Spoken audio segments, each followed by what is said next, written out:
Awesome. For your future reference, there's no clocks in the building. So if you see me look, it's just because I'm watching our time. Okay. But it's not like, oh man, this guy's so boring. I hate him. Yeah, fair enough. I hate him. Mahir, welcome, dude. Thank you, man. I'm so glad you're here. It's a pleasure to be here. Thank you. It's been a long road too, because I think when we first met, you and I were both just getting started on the whole TikTok thing. And I feel like it was like you, me, and Paige in the beginning, kind of just running together, figuring out this employment TikTok thing. Yeah, I mean, I think I was on it for a bit of time, but you know what? When you came on board, you just blasted everybody out of the water. You did phenomenal in the first month. I think you got over 100,000. Yeah, haters in the comments tend to boost the algorithm quite a bit. If you want to just rattle people's cage, that'll get a lot of engagement real quick. But, that's true. Take a look in there. That was a gift from Trish. This is so nice. So it says, Nisar Law Group, thank you for coming. Yeah. Thank you so much for coming on the show and flying all the way out here. We appreciate you and the work that you do. I really appreciate it. Those handmade cards she makes are just adorable. Awesome. After her wedding, she did a bunch of handmade cards like that to all the guests. Everyone got one. Awesome. It was pretty cool. But why don't you tell people, for those who don't know, I mean, part of the reason I love you to death, man, you're the New York discrimination lawyer. You fight for workers' rights. We've got a real East Coast, West Coast thing going on. And you're the host of your own show too. So for those who haven't had the pleasure yet, can you tell us a little bit about who you are and what you do? Yeah, absolutely. So my name is Mahir Nisar. I'm the principal founder of Nisar Law Group. We primarily represent employees that have experienced discrimination within the workplace. And so, we have this really, really cool podcast as well that talks about workplace rights. And so we get a lot of different guests, primarily experts within the industry that have some background, some experience that they can share with the listener about how they can address their situations. And it's been a really, really great experience just hosting it, because you get to meet so many great leaders within the industry and you get to know more about their perspectives and what their experience has been. And I think it really makes a huge difference to the people that listen, because that way they can learn without having to experience these difficult things. Yeah, I'm glad you're mentioning just the wide variety of types of people we get. You know, the whole diversity of opinions. It's not just for its own sake. It's because there are so many different situations that can come up at work. I mean, just stick with the normal stuff that we see. Bullying. Yeah. Bullying is catastrophic. I had a guest on here just last week who experienced a lot of bullying at work. And what was crazy about her situation is she was being bullied. It was this horrible manager who just had it out for her. But the bullying actually wasn't illegal in that situation. So is there a difference between bullying that's actually legal and bullying that's not legal? When does it break the law? Yeah, unfortunately, right now within the United States, bullying is not illegal in itself, unless the conduct, the behavior is motivated by unlawful treatment, such as discrimination or retaliation. And that's a big, major issue, because the abuse that is associated with bullying is something that our legislators have failed to act upon. And when we allow our society to allow environments, workplaces to treat people in this manner without recourse, without accountability, what we're actually setting up for is an environment where the power dynamic is against the employee completely. It's already stacked up against the employee, but now you put them in a position where they can't actually seek accountability for the harm, the psychological harm that they experience. And so that's one of the reasons why I talk a lot about workplace bullying within my videos as well as the podcast. And I think it's so important because we need to advocate to actually eradicate bullying from our society. And the first place that I think we need to focus on is making sure that we have laws that provide people redress. And it doesn't exist right now. And of course, not everybody falls into a protected class, but that should not mean that they can experience abuse without seeking justice. I think one of the problems that we see is people say, hey, look, I'm a victim of bullying, but maybe it wasn't an illegal motive for bullying, or, I don't belong to a protected class. I see a lot of people who say, hey, I'm white, I'm male, I'm not LGBTQ, so do I not have rights? No, you do have rights. You do. And you can't be targeted due to your race or your sexuality just as much as anyone else. But the problem that I see at work is most bullying is not necessarily motivated by the illegal motives. Most bullying that I see is not discrimination. It's not harassment in the legal sense. It's something else. Yeah. It's this sort of meanness, this ego, this competition, and legislating that is going to be incredibly difficult. I don't know if you can, but one thing I do see people saying is, Ryan, people just need to toughen up. You're an adult and you're complaining about bullying. What do you think? This is elementary school. But perhaps in a social situation, you should develop some thicker skin, maybe. But the employment context is a completely different animal. Sure. What is the difference to you between just, hey, someone was kind of mean to me at a party, and hey, I'm being targeted at work? Yeah. I think it comes down to the very core of what an employee deserves. They deserve an environment that is free from harassment, discrimination, but most importantly, they need an equal opportunity at success. You're not asking a lot here. No, we're not. You're not asking a lot. Because here's the thing. People are out there to make a living. They're not out there to be harmed in the process. We can't expect people to work in an environment and then also have to suffer through that process. That doesn't make a lot of sense, and it actually isn't fair to the people that go through it. But one of the things that I want to actually mention to you about is that workplace bullying is its own beast. It's very different than what we see in terms of school type of bullying. And there are laws against that. There's DASA, but there still needs to be a lot more work in that as well. In terms of like legislation, I think that there are laws that are being proposed. There's actually 2 specific proposed forms of legislation that are potentially going to attack the psychological harm that people experience as a result of these type of activities by employers that allow that to occur. One is the Workplace Psychological Safety Act, and one is the Healthy Workplace Bill.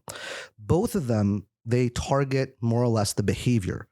It's not going to be easy to get these things passed because obviously we're set up in an environment where corporations have a lot of control and they don't want liability for what they make people experience. Anything that's going to enhance damages, Absolutely. Things like, I got a lot of clients who come to me and say, hey, I was illegally fired because I was pregnant. And the whole time leading up to my pregnancy, my boss was saying, I never asked you to be pregnant. This was your choice to get knocked up. Why do I have to pay for your decisions? The typical stuff that, I see you rolling your eyes. I roll my eyes too. We hear this all the time. Sure. People think we make this up. This is very, very common. And that person says, Ryan, I was emotionally distressed. Can I sue for intentional infliction of emotional distress for this? I mean, you can, but it's tougher. It's tougher than what we see in the personal injury aspect of things. So can you tell me a little bit more about what your take is on the current, I don't know, I guess we'll call it a push to make things a little bit safer for people being bullied at work?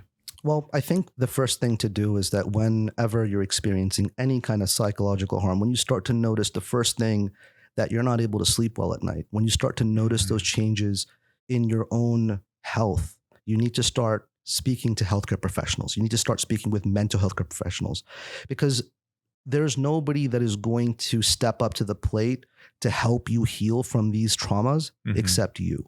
And I know it's a hard thing to be in that position and kind of look and see. It's not easy because right now at that particular point, your judgment is impaired. Yeah. You don't know what to do. And so what we as practitioners need to do is to educate people to, hey, here's what you got to do. Here are the steps. Because people in their most difficult moments don't know what to do. And that's where we come in and be like, okay, take a pause, take a moment. This is what you got to do. First thing, let's get you healthy. Let's try to recover from what you're going through. Let's try to tackle the healthcare issue that you're experiencing. You don't need to put up with this, but right now, first step, let's get you back to square one. Let's say have you speak with a mental health professional and try to actually address what is going on. And then thereafter, when you feel like you understand it, then we can start to tackle the legal issues and see if there are any legal claims. Because sometimes, to be honest with you, if there aren't any legal claims, it doesn't mean that you just stay there. Like you need to start to strategize your exit, get out of that workplace. It's not worth it. No amount of money is worth you harming your health. Dude, snaps. And I hope people are hearing this. Just because you can't sue for what's happening to you, just because, okay, maybe it's not something that I can file a lawsuit and get you lots of money for, doesn't mean you have to sit there and tolerate it. Sure. But a lot of people feel trapped. And this is the fundamental reason I think employment law exists as a specialty, because employment in itself is a fundamentally unequal relationship. You have a powerful party versus a less powerful party. You have one party that controls the conditions of work. They control what your office is going to look like, feel like, smell like even. They control the safety. They control your income. At any time, an employer can say, oh, I don't like the way you're speaking to me. So guess what? You don't pay rent this month. How about that? That power dynamic has to be regulated in some way. There is too much disparate bargaining power between the parties. So our job is to enforce the rules we have to protect people from a greedy employer or a malicious employer. But ultimately, I think we need to have some self-empowerment. Yes. There's a lot of people, and this is tough because if you're already beaten down, you don't feel like you can stand up for yourself. And then when a lawyer says, hey, I'm sorry, you don't have a case, they feel like all is lost. It's not. It's not easy to develop some form of self-determination and sticking up for yourself, but it can happen. Yeah. Have you ever experienced being bullied at work? I feel like there's very few adults who haven't been bullied. Well, I haven't necessarily been bullied at work. I think I've experienced bullying in my life. And I think that as a Muslim American attorney that has a very unique name, after 9/11, I think that we've all, as Muslims, experienced some form of bullying, racism, religious discrimination. And so those core experiences are things that we can understand and actually relate to many other people's experiences. Obviously, every situation is very unique. But I want to bring you back to what you just said. I think it's really important, the power dynamic. And I think it's so important, like the work that you do, educating employees about their workplace rights. The more that people are aware of what their rights are and what that legal dynamic what it exists within it, they can actually be in a position to advocate for themselves. And if they're able to advocate effectively, they don't need us. And that's the goal. Like, we should be out of business. There should be no reason for you and I to be employment lawyers. And I hate being in that position to say it, but I don't want to be in this business. It's very much like being a firefighter. Yes. Back in my firefighting days, when I was in Cal Fire, we always joked that we were the only profession who actively tries to put themselves out of business because during the winter months, we go out, we do brush clearance, we do safety inspections. Like, we're really trying to keep our community safe from fire and dangerous incidents. But we weren't the only profession doing that. I think a good employment lawyer is doing what we do. You know, I've tried something new on my channel where I'm really pushing these sort of email and text message examples where I'm saying, listen, you don't have to run to a lawyer and file suit, but if your boss does X, here's an email you can send. Here's a text message you can send. Because sometimes just finding the words is really intimidating. That's what it is. Absolutely. If you're able to have those steps laid out, if you have that language that you can provide, and let me just tell you, everybody asks, like, can you give me the language? Can you give me the template? It's because they're scared. They don't know what to say. They don't know what to say. But that's why you got to have the key words. And the law is all about the words. The judges look whether the words exist, right? We go through litigation, and what do people look at? They look at paper. They look at words. And so what we need to understand is the specific language that the law actually wants within it to make it a protected complaint. That's why whenever anybody experiences anything that's unlawful, you got to specify what was the unlawful treatment, the behavior, the discrimination that you're going through when you're actually raising that concern. You're spitting so much fire, dude. I didn't want to cut you off when you're on such a roll, but we have to go back because you said something super duper crazy important. Protected complaint. Yes. Protected complaint. I know there's people listening who say, Ryan, I see this on your stuff, and maybe they follow you too and say, what the hell is a protected complaint? You're telling me on one hand that bullying is not illegal. You're telling me not all my complaints are going to be protected, but then you're telling me make a protected complaint. What the hell are you talking about? What you're talking about is making sure that whenever you're complaining about something that your employer is engaged in, nurturing an environment of, that you're raising a concern that the law recognizes is illegal.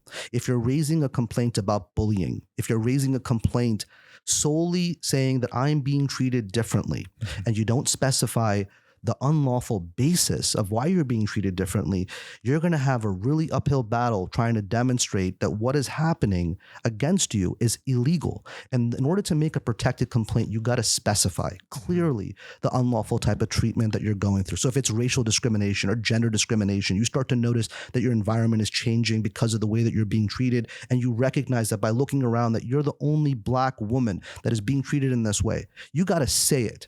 And I know that whole environment's going to be trying to tell you, and you're going to be thinking to yourself, no, it can't be that.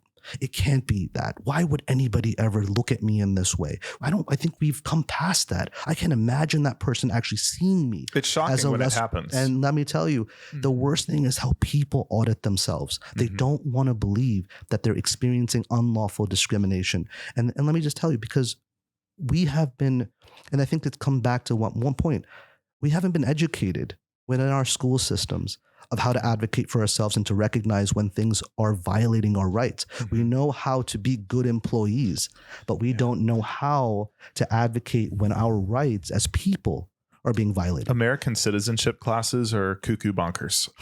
I'm a product of the public school system. It's probably take that for what it's worth. But I remember my citizenship classes in high school. We learned the Bill of Rights. We didn't really learn what it meant. We learned basically freedom of speech good, guns good. I don't even know what else. They just give you the basic Bill of Rights. And then they tell you, oh, by the way, in this country, we work hard. We're not lazy. We don't ask for handouts. I say, okay, go out into the world. Good luck out there. Right. So you've given these kids zero preparation. You've given them the Bill of Rights and no explanation of what it means or how it really affects them. I think the average American we talk to, when you ask them what does the First Amendment mean, they don't really know. When you ask them what does the Sixth Amendment mean, they don't really know. They all think they know what the Second Amendment means. But then what's happened is we've ingrained in this person just this very, very basic list of rights that has nothing to do with their very comprehensive rights in the workspace that come from the Department of Labor and the Fair Labor Standards Act, all of those things. And then we tell them, oh, by the way, don't make too much noise. Keep your head down. Don't be a whiner. Don't ask for handouts. Just work hard and everything will be fine. Yeah. Is everything going to be fine if you just work hard? I think this concept, work harder, this concept that don't expect any handouts, right? These are corporate narratives that have been shaped into our society to make us believe that we don't deserve to exist without having to earn it. And then we have to earn it. We got to actually like sweat. We got to bleed. We have to suffer to experience a good life. Are we saying don't work hard? We're not saying don't work hard, but I think that when we talk about working hard, we need to understand that people have to have that equal opportunity in that environment. Working hard should not be so hard. It should be something that comes to that person by themselves. They should actually enjoy what they do, and they should actually be catering to an employer should be catering to an environment people actually want to go to work. We shouldn't be waking up on Sunday night and thinking, oh man, I got to go to work on Monday. I don't want to go back here. I don't want to deal with that boss. People shouldn't have to go through that. And we're not talking ping pong tables and, free cappuccino machines. No. When we say nurture an environment and people want to go to work, I think at a bare minimum, we're saying they don't dread it. Yeah, I think they shouldn't dread it. But also at the same time, you want to make sure that the people that are there, they actually care about you, man. You're spending 40 plus hours of the best time of the day with the most amount of energy that you have to give to a place that is giving you some money in return. Don't you think that you should get an environment that actually nurtures your growth rather than takes every bit of energy out of you and leaves you like in a more difficult state when you come back home to your family? Don't we actually have to value the family unit? Don't we have to value our community or society? What about that? Don't we care that where we're going as a society, or are we just focused on productivity and money? Because when people are replaced with just profits, if we only see people as spreadsheet numbers that, okay, this is this person is costing this much. What are they putting out for us? What are they giving to us? And then we just think about it in that mindset, we're just dehumanizing people and we're just exploiting and abusing them. There's no difference in our society between that and how we treat any test-based, type of kind of testing process. I just think it is inhumane, it is improper, and it doesn't cater to equality and a just society. Is there a difference between, I think we can look up to a boss who expects the most of their people. Sure. I think we can respect a boss who says, listen, Ryan, no excuses, man. This is your job. Get it done. We pursue a standard of excellence at this office. I think there's some nobility in that. I think there's something to be admired. But what's the difference between having high expectations and being an exploiter? Yeah. I think here's the thing. I think leadership, that we look at how leaders are defined, I think a lot of times we expect that those leaders will have some piece of the action, that they're actually engaged in actually demonstrating what it means to be a leader. But when there are certain people that are in positions of power that are out to take advantage of other people, people don't follow that. People don't like that. People don't feel empowered or motivated to help somebody else succeed when they don't have their own success within it as well. They need to have skin in the game. Leaders need to have skin in the game. And so do the people that are actually being led. The people that are being led need to know that, okay, if I do X, Y, and Z, that builds me up and also builds up the company, that there is a unified motivation that exists for growth, then that's what caters to opportunity of growth. I'm really glad you said that, because I'm really struggling to reach the very raw pro-capitalism sort of right-wing part of the labor force. And it does exist. We see it a lot in blue collar work and some like finance and stuff. And a lot of those people don't realize that we're on their side. Sure. We're not trying to take away their ability to work hard and make lots of money. We're not trying to take away their ability to be bosses of their own one day. But at the same time, a culture that perpetuates people just giving up the very best versions of themselves, their best energy, sacrificing their family, sacrificing their health, sacrificing so much for no return. We're trying to keep people away from that. Yeah. We're trying. It sounds like when I'm talking to you that you're talking about what is a good, effective leader, not necessarily, an employer needs to pay you more than what you've earned or never make you work hard. That's not what we're saying. We're talking about good leadership strategies. Absolutely. Here. Absolutely. And you get more from your team when you're a good leader. What you described sounds like a leader who leads from the front. I'm not saying the CEO has to be on the grill making their own burgers. I'm not even going to say from the front. I'm saying right there with you, side by side. What does that look like? That looks like, listen, if you're not feeling well, that leader is going to reach out to you and be like, hey, what's up, man? How you feeling? You're gonna ask them, how's your daughter doing? How's your son doing? Is everything okay? I heard your dog wasn't feeling so well. You went to the vet all weekend. That sounds like a threat. John Wick. I heard your dog wasn't feeling so. Maybe in that case, I think the idea here is this: when people actually demonstrate that they care about the people that they work with, and that they're heard, and that they're seen, and they're given an opportunity to actually demonstrate the best version of themselves, and that they're actually growing as a human being, we cater to a better environment for our overall society. And it's also good for business. I mean, if you really think about it, they have this old school concept that if you really suffer, that because you're suffering, that is some way, in some fashion, a better degree or a better demonstration of working hard. There's been a confusion of what blood, sweat, and tears really means in the workplace. And blood, sweat, and tears, first of all, that can be you working hard in the gym and building something. That can be you building a product that you're really proud of. Blood, sweat, and tears can be good.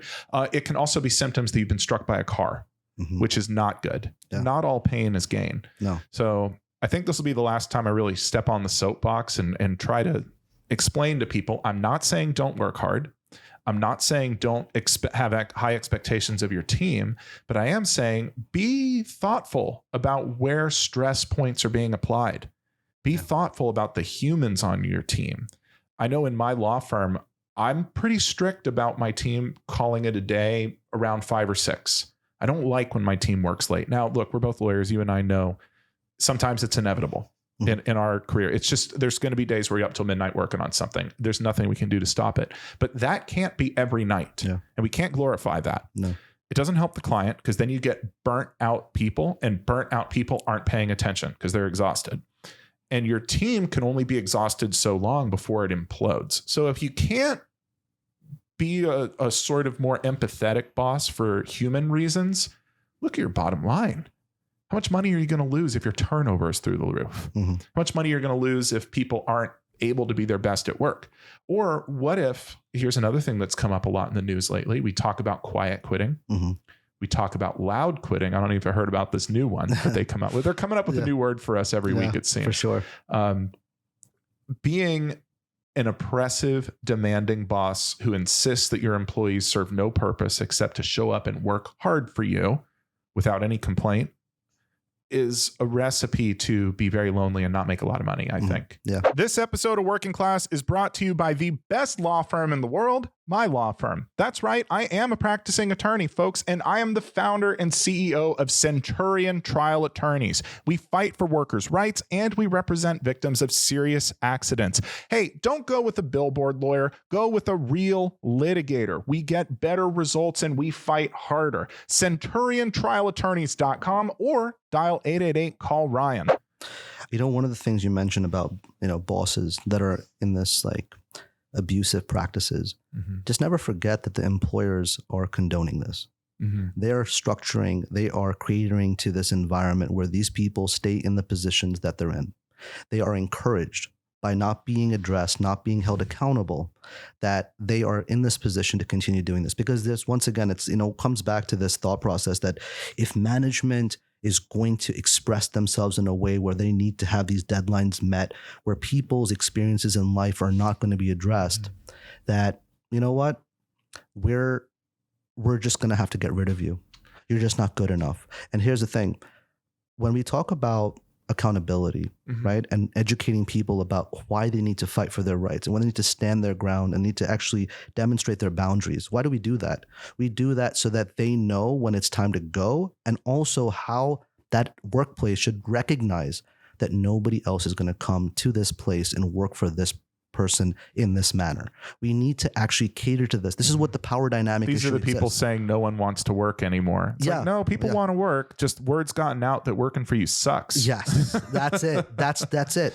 Working for you sucks, right? Working in this environment is harmful. It's harmful to people. Nobody should ever feel like these companies should never think that just because one person decides to quit, that they're like, all right, you know what? You're replaceable. Yeah. We'll get somebody else to take on this job. He couldn't take the heat. He didn't have what it took to succeed here. We want alphas. We want tiger. I've heard it all, man. Yeah. And they want, what does that basically tell you? These are all ways that when you don't do what they want you to do, they will start the name calling business, right? When you don't do what they want you to do, they will start calling you names. They will start attacking you personally in terms of what you are made of. What is that? Like, what is that? Like, what is that concept? It's weird. There's a certain, it's nice having you here because as two men who've experienced the workplace as men, I think we can speak to an issue that isn't unique to men, but I think it's very common. This sort of machismo, the sort of alpha, I almost want to call it a dick measuring contest that happens in offices, where a boss gets it in his head that if you're not available 24/7, if you're not hitting the phones on Saturdays and Sundays, if God forbid you go to your wife's birthday, you're a pussy. You're weak. You're not as big of a man as I am. I'm speaking from experience. This is a similar situation I encountered with some supervisors in the fire service. Now, I had great supervisors who knew that being a firefighter isn't about being some man. It's not about being macho and tough and cool. It's about helping the community. And you don't have to be a macho man. You don't have to be big and strong. You have to understand your equipment, understand your tactics and procedures, and work together as a team.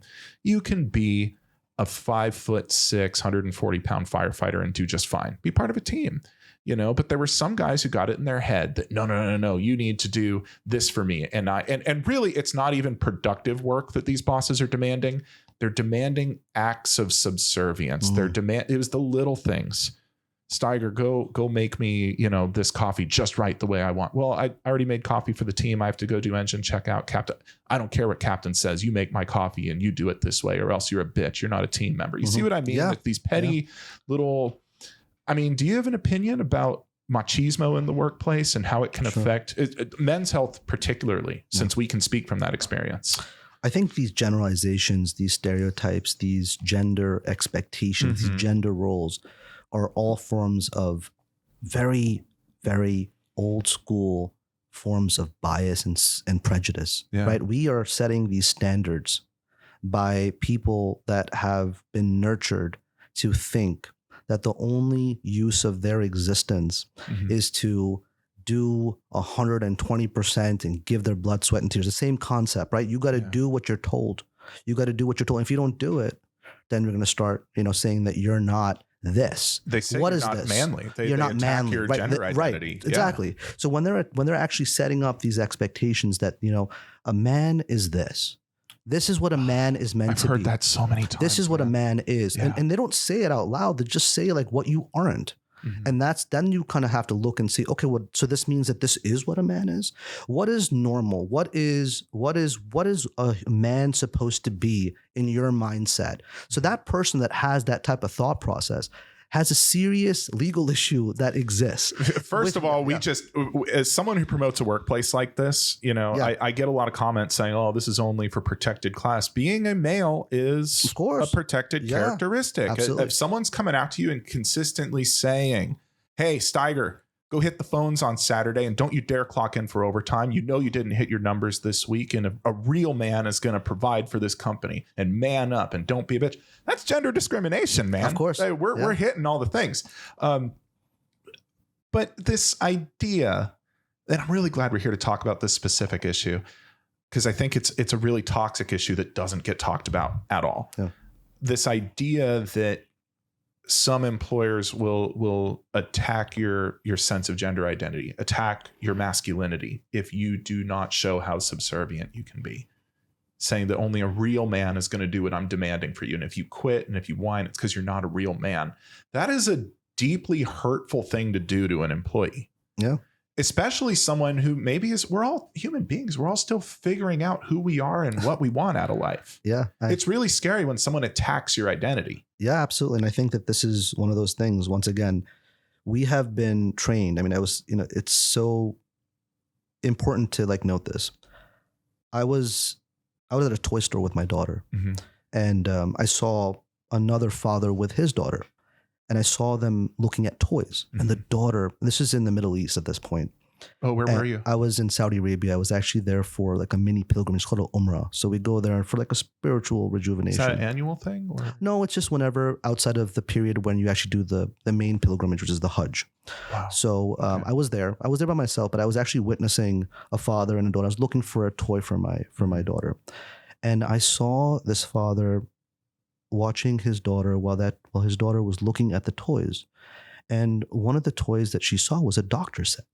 And she really wanted to get this doctor set. She was like maybe 4 or 5 years old, and you see like the stethoscope and all kind of like a Barbie kind of thing. Yeah, like like one of those Barbie? Doctor set, like a doctor set, right? Okay. So she wanted like a kit. Yeah, like a kit, but like a kid's kit, right? So like so she was looking at that, and the father was looking at her, and was like, no, and he was trying to guide her towards the toys that were in the kitchen toys. Really? Yes, and I saw that, and I was like, this is the thought process that this father has. And what is what do we see in our toys? Mm-hmm. What do we see in our cartoons? What do we see in our movies? What are the gender roles that are being placed upon society by all these forms of media? Mm-hmm. What are we saying to kids as they're growing up that this is what they're meant to do? That this is what's normal for a woman. This is what's normal for a man. Men and boys get guns while women get cooking supplies. What does normal even mean? It doesn't mean anything other than what society continues to push out. And until we actually stand up against this like normal concept mm-hmm. of what is normal, we're going to continue catering to an environment. People are still going to be questioning who they are. Yeah. And we're not allowing people to truly come to themselves and actually be true to themselves. And that's the thing. That's why we have so much mental illness right now.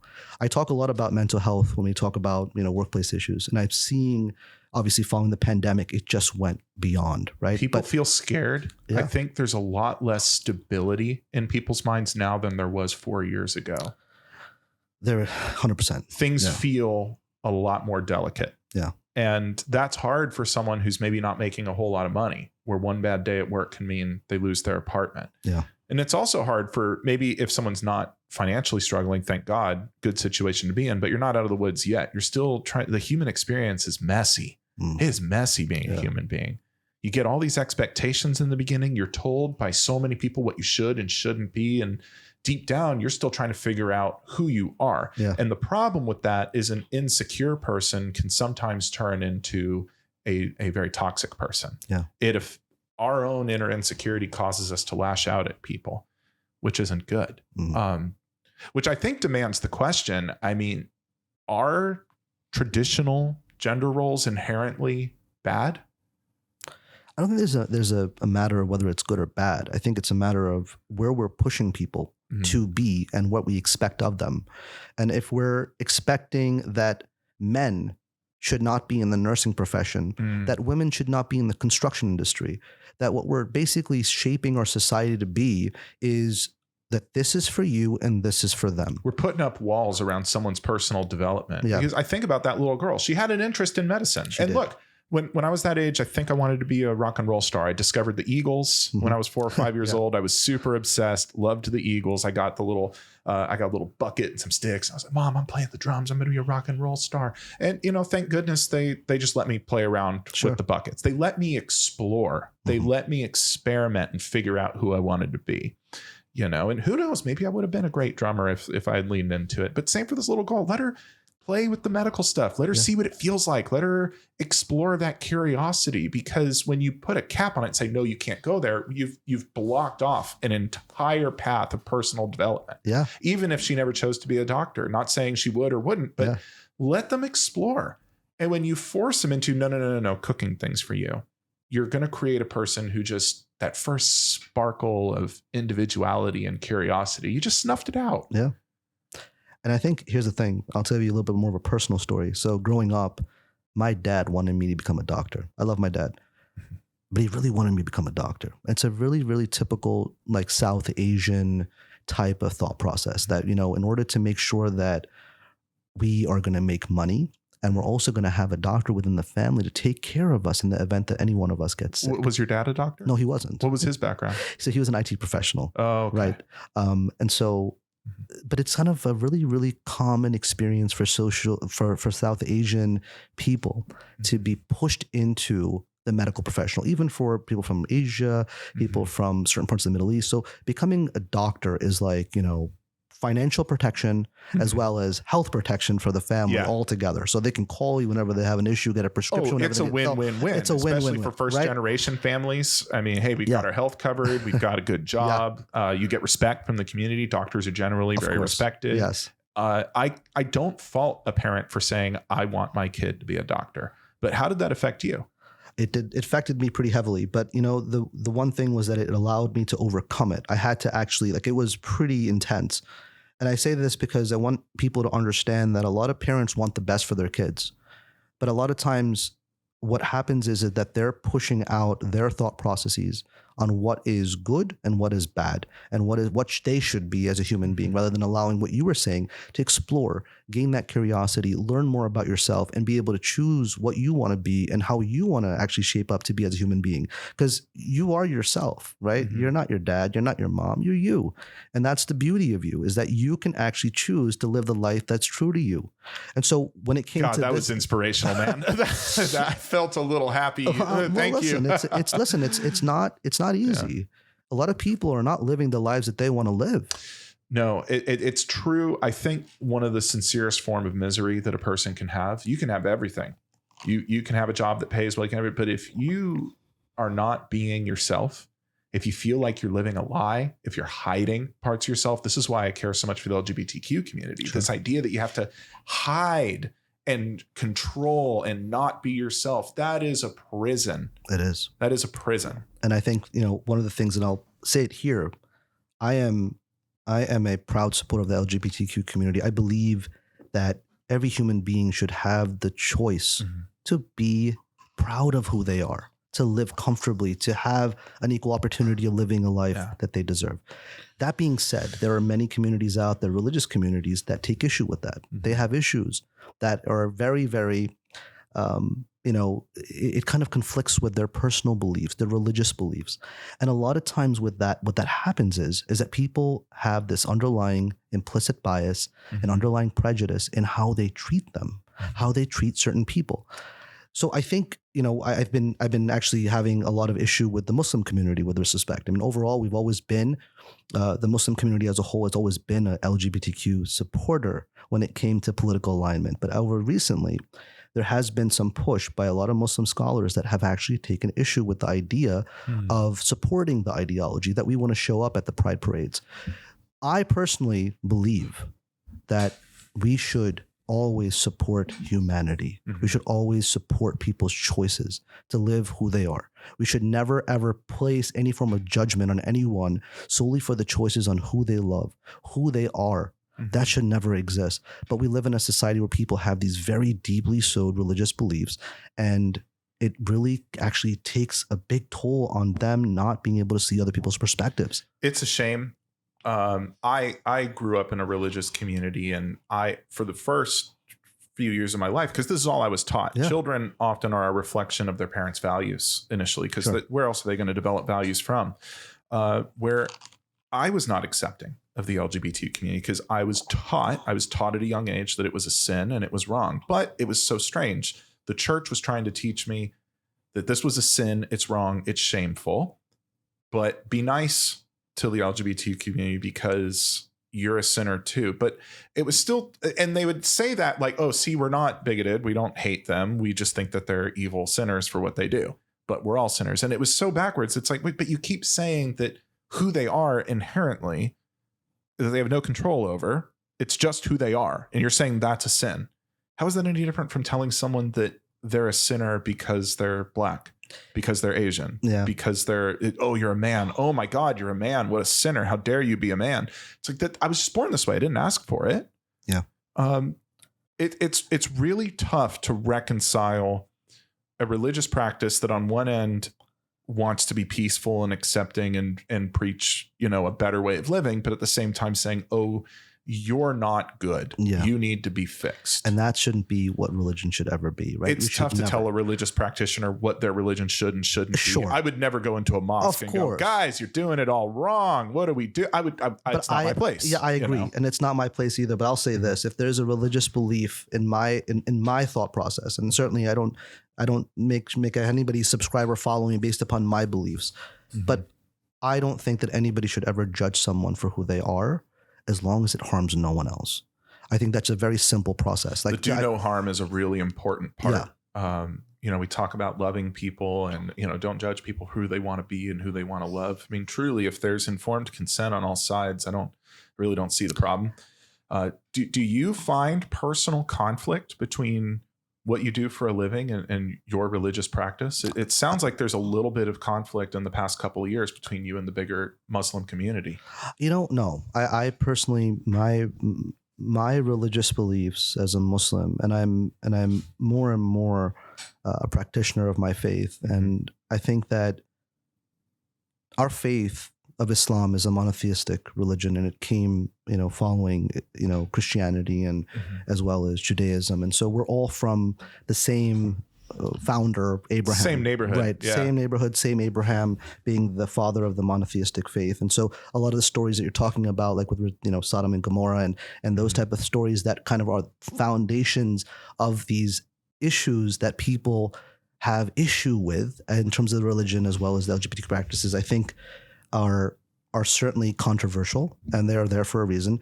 But in terms of my conflict, I have no conflict because my religion, my faith came out of injustice. It came out of social injustice. It came out of cruel environments. How so? Can you tell me the origin story? Yeah, there? Absolutely. So Saudi Arabia, prior to the revelations of Islam, was an extremely unjust society where there was slavery, there was harm to women. There were so many forms of improper practices that were harming communities for generations. And so when the revelations came down from the Prophet Muhammad, peace be upon him, it was about rectifying what existed. It was about addressing what was right and wrong that was happening in that society. And that was the first call to action to seek accountability and justice for the environment. I'm seeing some interesting parallels here, and tell me if I'm way off, because I'm not the only person who hears that and says, well, wait a minute, Saudi Arabia is not exactly an egalitarian society. It has serious problems. Yeah. I would not want to be a citizen of Saudi Arabia. I wouldn't want a daughter of mine to be in Saudi Arabia. It is not a good place on the whole, but it sounds like you're saying there's a certain accountability or an ideal that Islam presents that wasn't there before. Well, I think, when we think about the Middle East and Saudi Arabia, for instance. I think if we think about this country, United States, in terms of how our daughters are treated here, or any woman is treated here, I think we need to first of all look at this concept of objectifying women, right? We talk about what a woman is meant to be. What is her expectations? What does the society actually cater to, right? Makeup, heels, every form of objectivity within our work environment. You know, the common things that we see when it comes to sexual harassment, right? The amount of sexual type of offenses that happens within the society, whether it's here or any part of the world, is nurtured by the environment that is structured.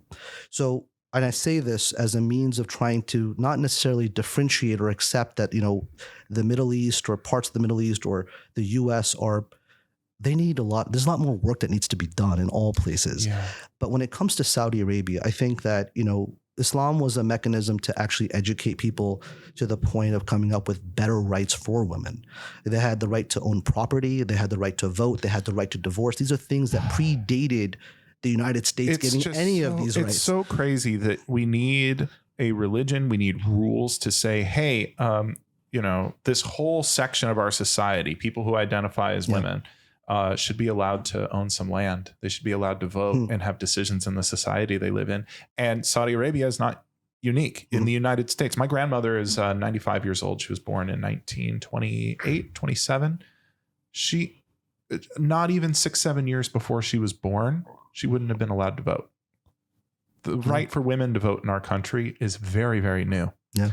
And I wanted to bring this up because I think, and there's good reasons for it. There's a lot of reasons that Americans look at Saudi Arabia and say it is a barbaric, horrible place. And I think that is well earned in a lot of respects. I'm not defending what happens in Saudi Arabia, but I think we as Americans can look at that. And instead of having a sense of smug superiority, like, oh, we're so much better, I think we should look at ourselves too and say, where are we falling short?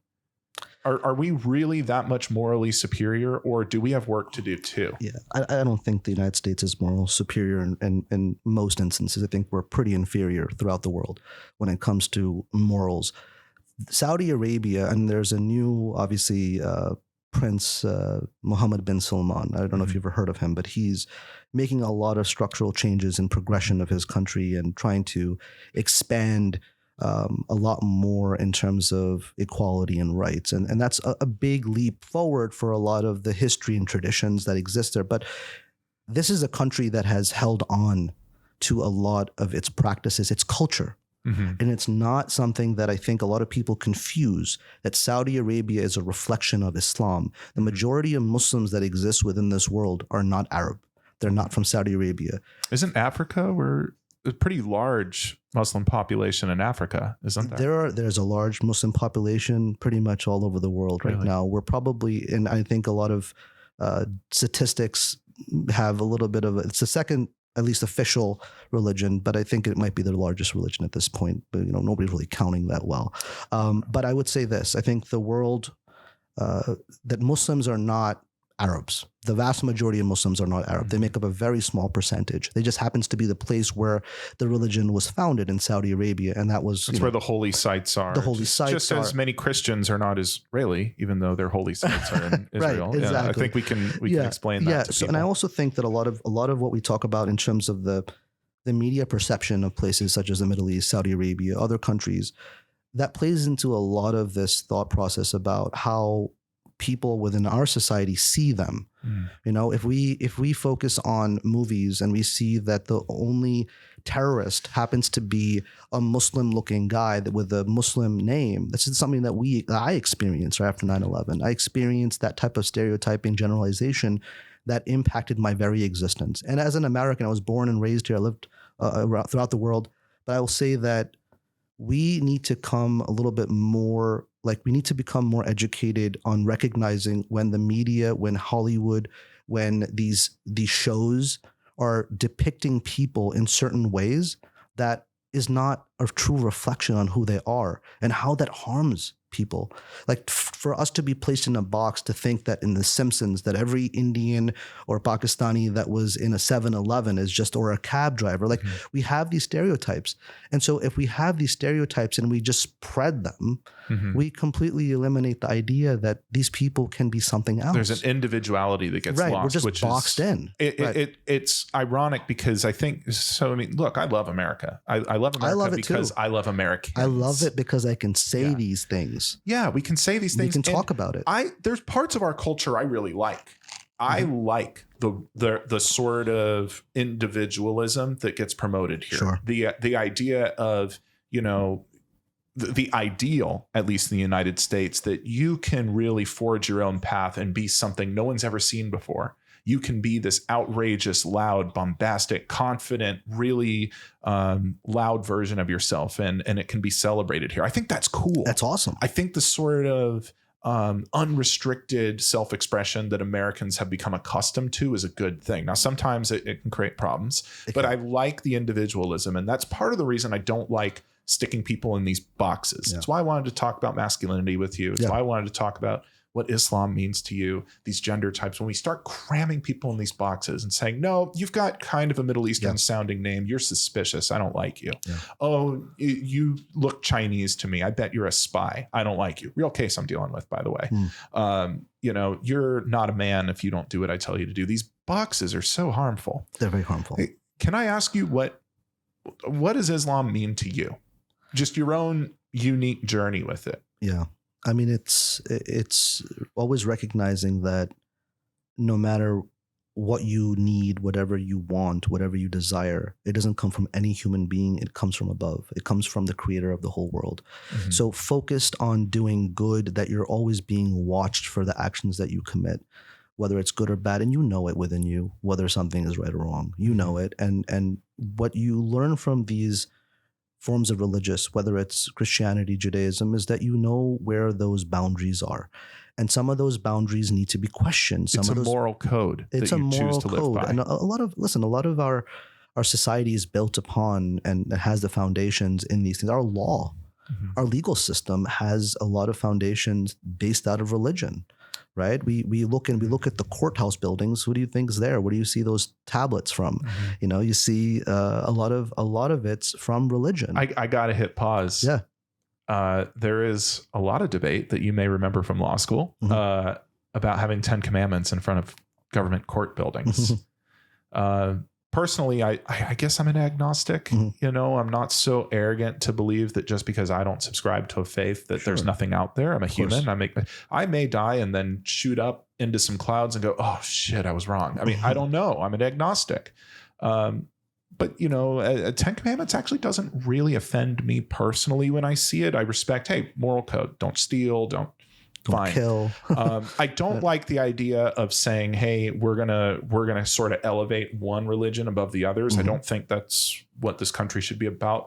But as a Muslim, how do you feel about seeing 10 commandments up in front of a courthouse? Does it bother you? No, not at all. I mean, I think, you know, Islam is not really in itself. This is a culmination of religious practices that are a culmination of Christianity and Judaism, right? We see ourselves as different forms of practitioners, but our faith, like in the Quran, you know, Jesus Christ is in there, Mary is in there, Moses is in there, Abraham is in there. You guys still celebrate Jesus as a very important figure. He's a prophet. He's also considered to be our Messiah. He's going to return. That's our belief. Interesting. Wait a minute. So I'm learning stuff here. So I know that in Christianity they say, all right, Jesus was the guy. He came. Yep. You know, he took it on the chin for our sins, and he's going to come back. He's the Messiah. But that's it. I don't think Christians celebrate any other prophet above him. He's the guy. But Islam, there's another guy. There are a lot of guys. There's a lot of guys. I mean, we have... Well, the main guy, Muhammad. Yeah, so Prophet Muhammad, peace be upon him, he is the seal and the final prophets in the sense of revelation. He's the final, ultimate prophet. And when I said final, it's not the first. He's not the first. There are many that came before. There's hundreds of thousands have come before over the existence of our humanity from all places. That God has revealed His message to various community and within their own language. And so, what you can see at least is that within Islam there is no such thing as. I think a lot of people, and in what you were kind of mentioning before, is this concept of judgment, saying that one is superior over the other. Mm-hmm. I think the one thing is that we leave judgment to the master of the day of judgment. What I think exists within Christianity as well as Judaism is that there's a master, and that's God. And so we don't subscribe to the idea that one is better than the other. We are judged by our actions. We are judged by our deeds, what we do in our life. And a lot of what we have been trained to do is to serve. To fight. To serve who? To serve God primarily, but serve His creation. To serve others. We are part of our 5 pillars of our faith is believing the oneness of God. It is to fast, and that fasting is meant to Ramadan, right? So Ramadan, we probably talk about it when it comes to work. Turns out it's actually really good for you. It is very well. Intermittent fasting is now a new fad, but it is certainly amazing, and I think it's an important aspect of spiritual cleansing. It's a part of becoming more aware about all the plight that people suffer through in this world. People that don't have food and clean water. I mean, a lot of people they take for granted the idea that what we have here, like this ongoing electricity, the little things that we take for granted don't exist in the majority of places in the world. And if we completely turn a blind eye to the idea that people are being blown away just for existing in certain places because certain political objectives have, run afoul to somebody else's interests, we're just dehumanizing people all over. So I say this because I think one of the things that is really important to note is that I think religion is not meant to be a divider. It's meant to unify and to bring people together. Really hard when we have centuries and millennia old religious hatreds. Yes. I think but you know what Exhibit really, A would be Lebanon, I think. You'd always want to look at one of the core factors that I've seen exist, even as an employment lawyer, and I'm sure you see it, greed. Greed is the source of problems that exist. Ultimately, I see a desire to dominate. It's not even about domination for what? Just for religion, just being as a casual scholar of history. I don't claim to be an expert. As a casual scholar of history, what I see with ancient religious wars, the Crusades are quite famous, but there were religious wars long before that. And more recently, Lebanon. My girlfriend is Lebanese, and I've heard stories. Her father and his father had to escape Lebanon. Their village was bombed by aircraft. Their own government attacked its own citizens because of a religious hatred between the Christians and the Muslims. Sure. And it tore a country apart. A beautiful country has been torn to shreds over what? It's not because the people in the Christian camp think that their God is better. It's not because the people in the Muslim camp think that their religion is more peaceful and better. It's this human desire to dominate, to control. And ultimately, although I don't really subscribe to religion, I haven't found a lot of peace in it. I think it can be a force of good if you remove that god-awful instinct that humans have to just dominate each other. It's the same foundations of all our evils that exist, the things that harm people, is greed and control. We want to have control. We want to dominate. We want to have power. Right? We want to be able to make people do what we want them to do. It serves our interests. So whether it's within your workplace or whether it's within this world, and we see it in a larger political kind of environment, you'll see that there is somebody's interest being served by the harm that they're engaged in. And so we need to question this. And I think we need to have this. We've come to America itself, like the U.S. has always been. I mean, I remember that honesty and integrity was such an important facet of a human being's existence that when we say what we say, that it will be respected and honored, and that is words that have value and that nobody's going to back off on it. They're not going to renege on it. They're not going to lie. I think that's been going on for a long time. It's changed, right? It wasn't like that before. It has now transitioned over to now we've catered to an environment where people are fake. People are committing fraud. People are encouraged to protect themselves and say that they recognize that the honest truth that, I wasn't really feeling that well. I didn't want to come to work. I'm not sick. Yeah. I got to gently push back in that I don't think that's a new thing. I think it's more visible than it's ever been. Okay. But I think humans for a long time, I almost wonder if it's part of who we are. I think that there's lying. I think so. And there's a reason why. I think humans ultimately have a couple of key characteristics. Well, look, I think fundamentally people have immense capacity to be good, but within us, we also have immense capacity to be bad. Sure. What is this goodness and badness in us? I think as humans, we're all social creatures. I think we have a certain innate sense that we need to look out for each other. We're social animals, and for tens of thousands of years in our existence as a species, we have survived by helping each other. We hunt together, we gather together, we protect each other. I mean, that hasn't really changed. We still have society because ultimately we work together. But there's another part of the human existence, which is this sort of selfishness, the sort of, I am willing to be a little deceptive. I'm willing to be a little underhanded. I'm willing to hurt someone just a little bit, not a lot, so that I can be better off. And I think that's part of the shadow and light inside of a human being, the light being our sense of helping each other and being a community, and the darkness that sometimes our individual needs and our desires will overshadow what we should be doing. And you said it beautifully. I think one of the things that you highlight is the concept of insecurity, right? Bingo. So when we cater to an environment where there is insecurity, we're actually catering to people finding security by means of engaging in these type of dishonest behaviors. Nailed it, dude. That's exactly it. When you destabilize a person, when you make them feel unsafe and insecure, you promote cutthroat. Yeah. You promote underhandedness. You promote lying. Yeah. I think one thing we've seen, speaking of being a casual scholar of history, dictatorships. I know a certain dictator right now who's getting a taste of this. One way a dictator stays in power, this is going to sound like a lot of workplaces. One way a dictator stays in power is by pitting subordinates against each other, making them hate and fear and suspect each other. Sure. To the point where they're so busy infighting that the dictator's position is unassailable. Sound like an office anyone's been in? Is this any big law attorneys? Does this sound familiar to you? That dude in the corner office? But what the dictator doesn't realize that is ultimately their downfall. There's a reason dictators have food tasters in their courts, is it promotes underhanded, nasty, dishonest behavior, where someone who feels safe and secure can own up to a mistake. Someone who knows, if I am honest, there's not going to be no consequences, but I'm secure. I'm in a place where honesty is the better option from dishonesty. Yeah. I'm in a place where I can ask questions without risking my job, where I can collaborate, where I can share credit. I don't have to be the big hero. I think a work environment where we promote a sense of individual security gives a stronger, not community, but a stronger teamwork. You know what I mean? We make the individual feel safe, and suddenly all the individuals together, the team is safer.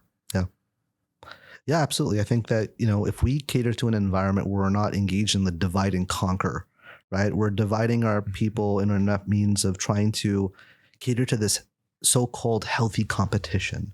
It's not healthy. It's not healthy competition if people are harming themselves and each other in the process. It doesn't make any sense. And so I think at the very foundations of, what we talk about within the workplace, or when we talk about things on a more historical level and how we see our world shape as it is right now, we need to identify that where are the foundational issues that exist and how we can actually seek accountability and change it. How can we cater to a better environment for people? How can we educate employees to stand up for themselves when they're experiencing unlawful treatment as a means of trying to change that environment? Because when those companies are made to pay and answer for what they made somebody go through, guess what happens? Sometimes they change. But you know what? Yeah. how many times is it going to take for them to change? It may not be the first time, may not be the second time, but eventually the one thing that they hate losing is money. And 100%. The more of it that they lose, the more it's going to start hurting. And then they're going to say, okay, maybe we should change this practice, because not only is it impacting the people, because people are watching, people are there, people are seeing what's happening. They hear it from the grapevines that what happened. People talk when course. It's always the tea of the office when someone, oh, did you hear about Ryan? What happened? Dude, he's suing. What's he suing for? Everyone wants to know. And then they, I think in some offices, you might watch the bosses get a little uncomfortable. They're bringing their lawyers in there and totally stressed out. But, Mahir, I got to say, you sound a little anti-business. You sound a little bit like you don't like entrepreneurs. No, what's up with that? That's not what it is. I think it's more about you a little bit. But these are the questions that you and I get a lot. Absolutely. Listen, I'm not in any way. I think business owners have a greater responsibility in how they shape our society.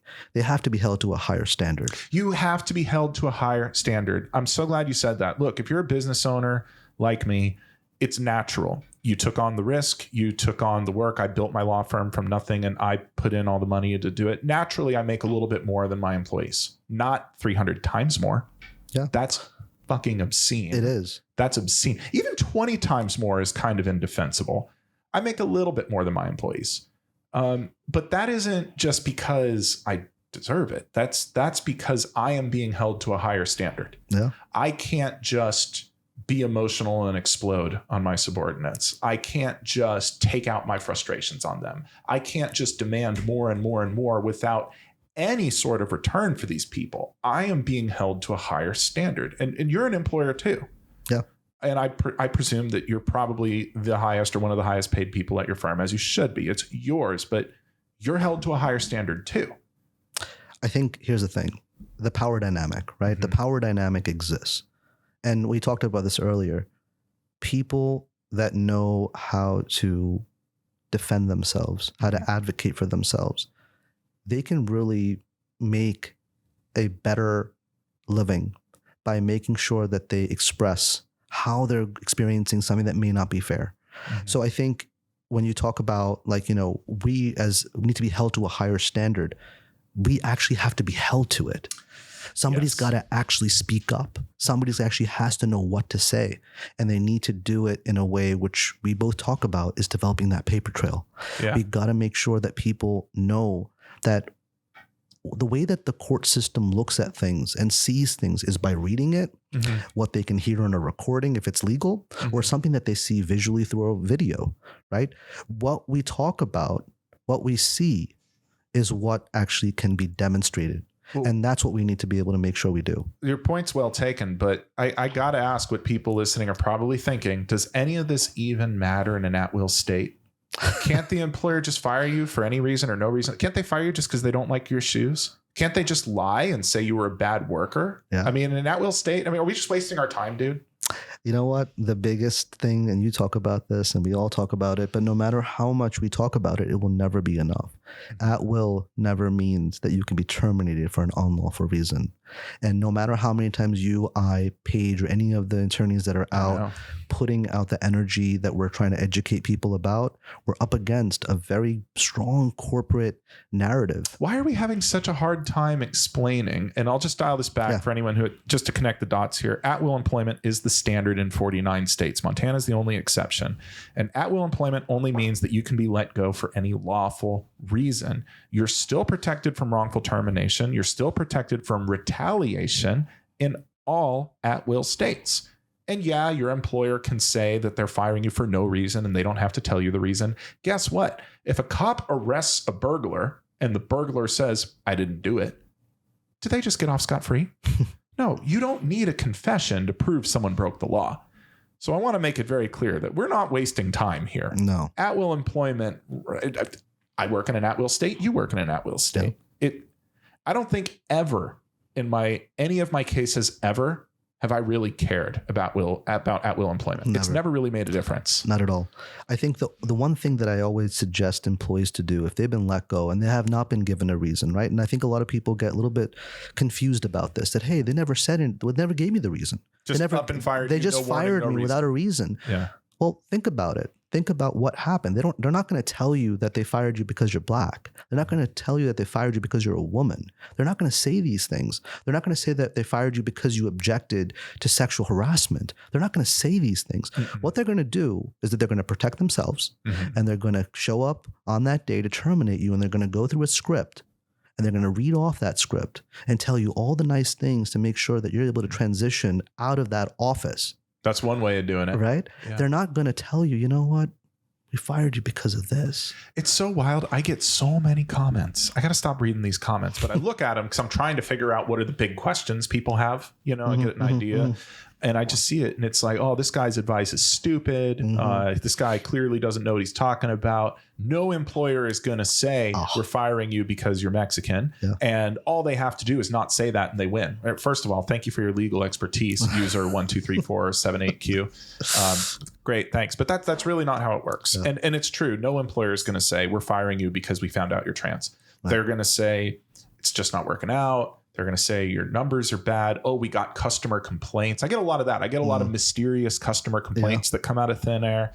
And it's all bogus. And your paper trail can help you. But there's another side to this, which is unfortunate. And sometimes the termination's legal. In fact, I think most terminations are legal. But, you know, sometimes your boss is just a coward.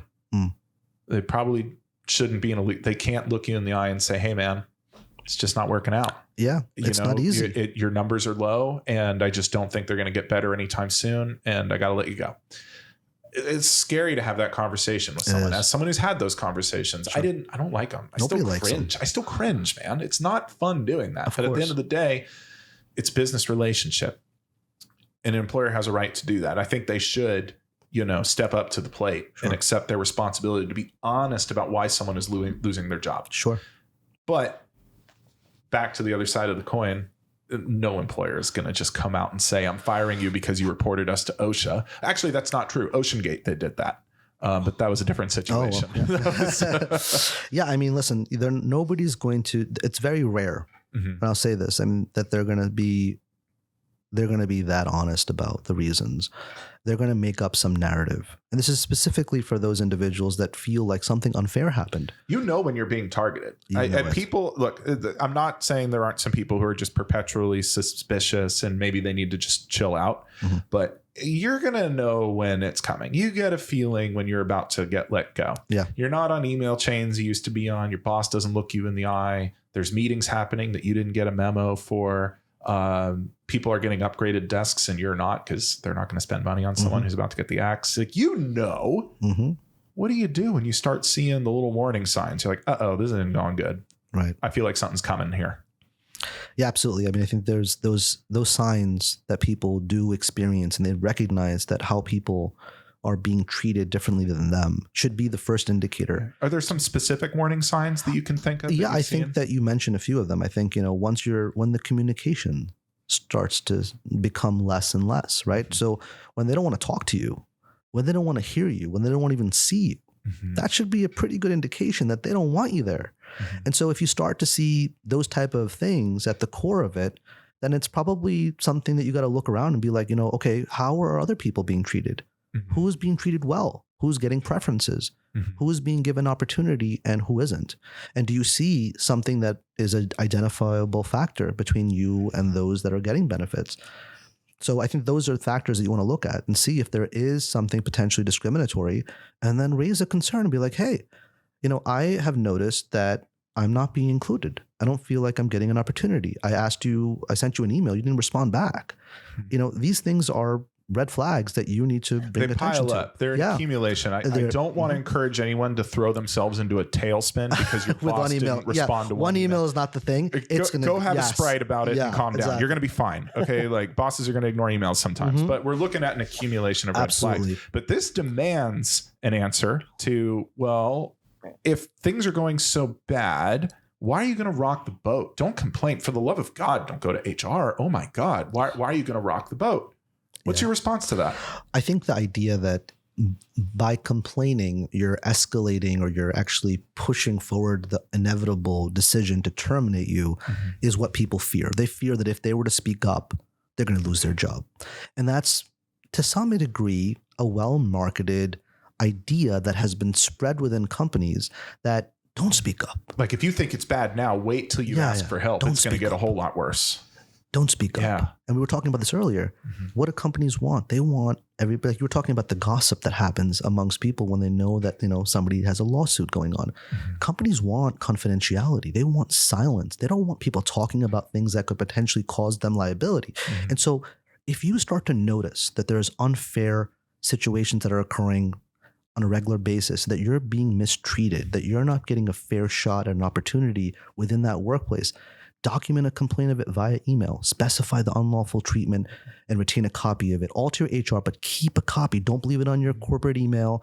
Don't leave it there because they're going to lock you out. And if you're a lower income earner, like the people working at Quick Trip, they don't have company emails. Text message is fine. Text message works. Text works just good. It's just as good. Text is good. And if you're in a state where it is permissible to record conversations. It's funny you say that. So what's the deal with secret recordings? And you're licensed New York, New Jersey, right? Yeah. One-party states. They're one-party states. Now, what does that mean? That means that as long as you're a party to the conversation, it is legal for you to record that conversation. You don't have to say, hey, I'm recording it and I consent to my own recording. You can secretly record You a can conversation. consent to the conversation being recorded because you're a party to that conversation. You as a one party to that conversation can consent to yourself that I'm recording. That's kind of funny. It is kind of funny. So if you don't consent, then, I don't know what to tell you. Now, I want to be clear. Each state's a little different. It is. So you come from the one-party consent states. One-party consent. Welcome to one of the famous two-party consent states.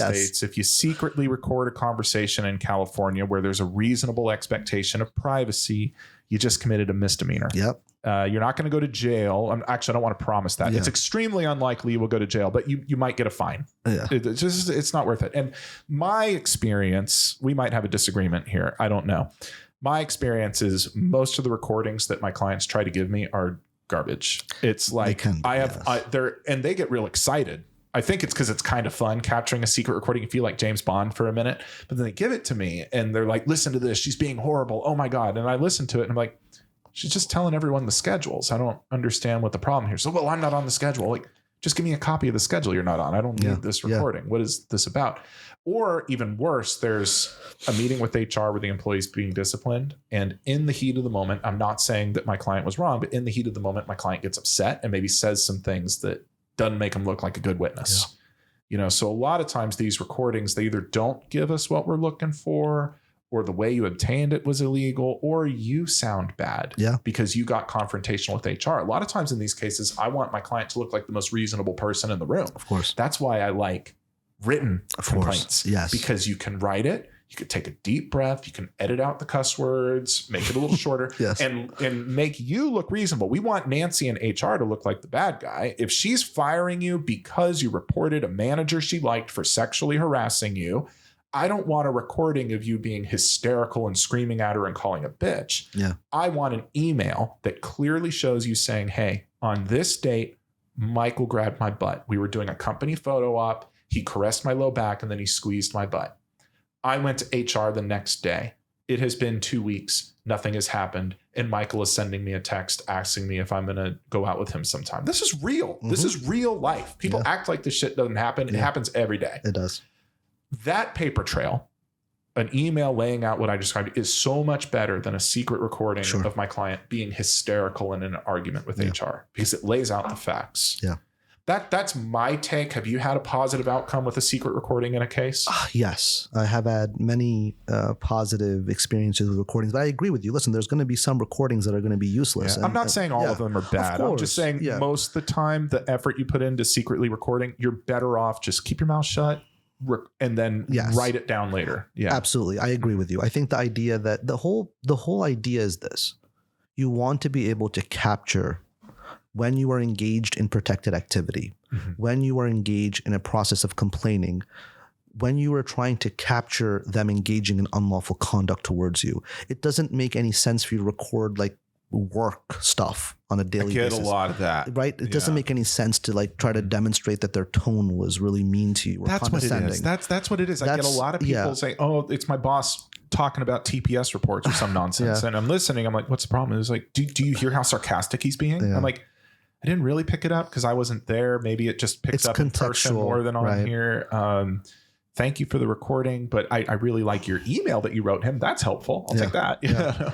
I've seen like, obviously you probably know, a lot of times some employers have kind of caught on to this idea of a paper trail via email, and they've realized, you know what, we're not going to allow complaints via email anymore. If you want to make a complaint, you either have to go through this ethics hotline. You call this ethics hotline. Oh my God. Hold on. Yeah.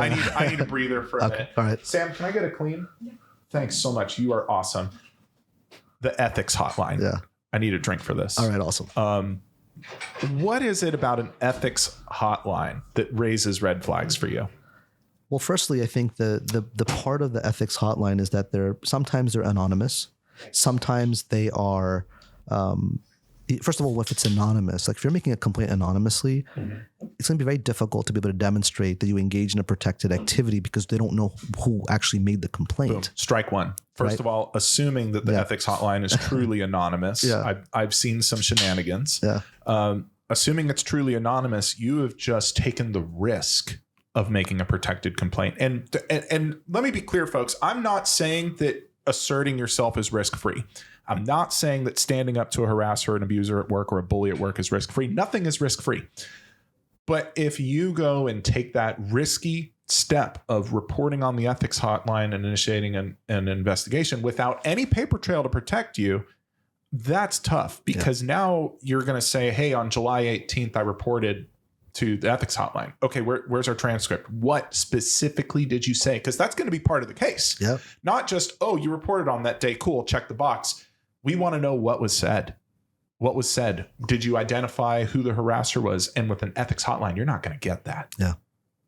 Any other problems? The other problem is that the other side, the employer, can always claim that they never knew it was you. While they may have known it was you, they can always say, oh, it was anonymous. How would we know? And so now you have specifics is what ruins these things. And so you get rid of the possibility of even being able to show that they retaliated against you after you made that complaint, because they're going to listen. The company is going to protect itself. They're not going to stand by telling the truth. So you cannot expect an employer to now all of a sudden do the right thing. They're not going to do that. That's not the way that they're structured to do the right thing. They're there to make money and protect that bottom line. Yeah, I get a lot of pushback from HR professionals on that point that you raised. And I want to be clear real quick. My sister is in HR. One of my sisters is an HR executive at a very large sort of tech defense manufacturing company. HR people are employees too. She's good. And she has some good stories because even though HR is sort of judge, jury, executioner, and sometimes they act unethically, sometimes they're doing the right thing, because HR will intervene at times and protect you. That does happen. I'm not saying it never happens. It absolutely does. But it's almost like I would say be cautious around police. If you're at the scene of a crime, you're at the scene of an accident, don't be running to the cop like they're your hero. They're not your attorney. They don't know the rules. They're there to figure out who's guilty and they're going to make snap judgments based on what's in front of them. And HR is going to do the same thing. Yeah. They're in a position to help you, but if you just start spilling the beans and not being careful about the way you communicate with them, you're going to have a bad time. Where I was going with this was, I don't want people thinking that we think all HR is evil. They're not. Just they're in a challenging position. They are beholden to the company. And no HR person can stand up for you without in some way jeopardizing their own career. And I don't think it's logical to ask someone to jeopardize their career to help you out. We would hope that someone would do something noble. We would celebrate that, but it's not reasonable to expect that from people. Well, it's not structured that way, right? So I think you probably receive a lot of pushback as much as I do when we ever call out HR and the department within a company when it comes to the retaliation that people experience, the type of gaslighting that they experience when they're raising these concerns, and then they get this type of experience of like not knowing what really happened, or that they didn't do this, or that everything is a figment of their imagination. The idea is not to ever like isolate one HR individual for the type of experience that an employee has. HR employees are employees and they have a job to do. And certainly the system is structured in such a way where obviously their interest is their job. Their interest is their job is to protect. Ultimately a risk management department. Exactly. Yeah. And so what you got to think about is this. And I think at the end of the day, once again, I've represented HR employees that have been a part of investigations and have been terminated. That's the shame too. I mean, you don't see it everywhere, but you see it from time to time where an HR department will cannibalize its own to push a narrative, saying, hey, Phil is our top VP. Don't you know he brings in all the big clients? And oh God, this was a case I had. They said, yeah, he's kind of, from his own time. They said he was a big shot in the 80s and he just doesn't realize it's not the 80s anymore. So that's just how he is. But he brings in all the big clients. So HR's directive was, we'll do an investigation, but we're not making any big decisions right now. It's so funny how the real message was, we don't care who he touched or how he touched them. Don't fire this guy. That was the real message. But the way it was communicated when we got into the case, it was, we're not making any decisions right now. We're not trying to rock the boat too hard. Let's just get an assessment of what really happened. And then, of course, at the end of the investigation, they find that there was no credible evidence anything was wrong. But don't worry, we'll remove you. You don't have to work for this guy anymore. Phil's not his real name. It's made up. We're just going to separate you from Phil. HR failed. HR failed there. We have a guy who feels comfortable grabbing other members of his office. And finally, someone came forward. HR should have removed that guy. There should have been something done. And it didn't happen. Yeah. And I'm not saying that's what all HR people do, but when we remember what the department, the agency is supposed to do, it's supposed to manage risk. Yeah. It's supposed to protect our income generator, this VP, but also protect us from lawsuits. And now the HR rep is stuck between two worlds. And ultimately, the company pays them. And in the event of a lawsuit, they are not an advocate for the employee. I think one little trap I see employees fall into is they assume that HR is some kind of counselor or therapist for them. Like, back in high school, you'd have like your school counselor you go to. That's not what HR is. But it's been marketed to be that. It's been marketed that way. And I am glad that SHRM and the HR, publications, all that are pushing on employee mental health. That's good. They should be doing that. Yeah. That's good for everyone. But the idea that HR is your therapist and you can come tell them your deepest, darkest secrets and your true feelings about things, that's bananas, bonkers, craziness. Do not do that. That's crazy. The other mistake I see employees make is they assume that corporate counsel, the company attorneys are there to help them. It's like, you don't understand that corporate counsel, when they ask you for a written statement, when they ask you should probably be very cautious about stepping into that. I've had cases where my clients genuinely thought that the company's attorneys were there to help them at some point. So I think ultimately what we're talking about here is knowing the roles people play in your life and what roles they don't play. Exactly. Yeah, you got to know. You got to know whose interests are being served. This is what we mean when we say HR is not your friend. Yes, we're not saying they're evil, not saying they're demons. I'm saying they are not your ally in this in a contentious situation where it's you versus the company or you versus another employee. Yes. It is not their job to put their own career on the line for you. But like I said, I think corporations are pushing this narrative, right? Human resources. Look at the name. People managers. What are they calling it now? It's like the chief people officer. Chief people officer, which somehow sounds worse. It sounds like they're farming people or something. Or like Fifth Element. I don't know. Chief people officer, human resources, head of community. You got all these different names to get people to feel warm and fuzzy about knowing that there's somebody that is there for them. But like you said, just know they're not your friend. So who is your friend? If you can't, look, I'm not saying don't talk to HR because that's a necessary first step. Yes. That's a necessary first step. Best case scenario, you get a really awesome HR rep who says, no sexual harassment's happening in my house. I'm not scared of Bob. I've been here for 30 years. I'm going to go kick his ass. Love that. We love a tiger like that. Don't expect that though. You got to initiate the paper trail and show that you made some attempt to alert the company about the harassment that's happening. Because God forbid you're being harassed by a peer, a non-manager. Company's not even liable for it if they don't know about it. Exactly. Until they know or reasonably should have known, there's no liability and you don't have a case. Right. So you got to initiate some communication there. But notwithstanding that, if we're saying HR is not your friend, corporate counsel is not your friend, your boss isn't your friend, even some of your coworkers aren't your friend, who the hell is your friend?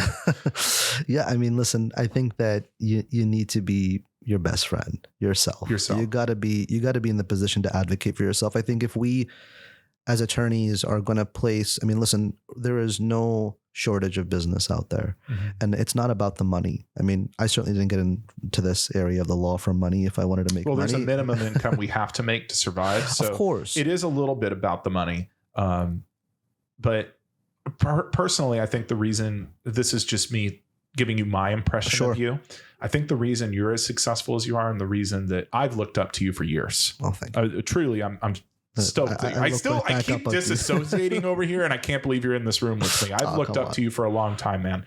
And I think it's because, yes, we're businessmen and we're trying to make money and make a living, but ultimately we can do that in any field. We can make money anywhere, but we choose to do this because the money isn't the main motivation. There really is something. There are better ways.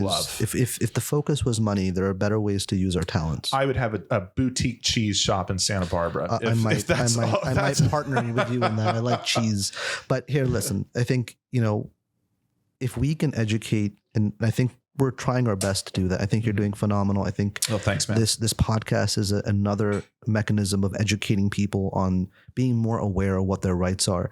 If we can teach and educate people where our systems have failed to educate how to defend yourself in these very systemic experiences, these are systemic designs. I mean, if you look at your comment section in any of your videos, you'll see that somebody from Georgia, from Texas, from New York, from Canada, from South Africa, from Australia will comment and say, I went through that. I experienced this.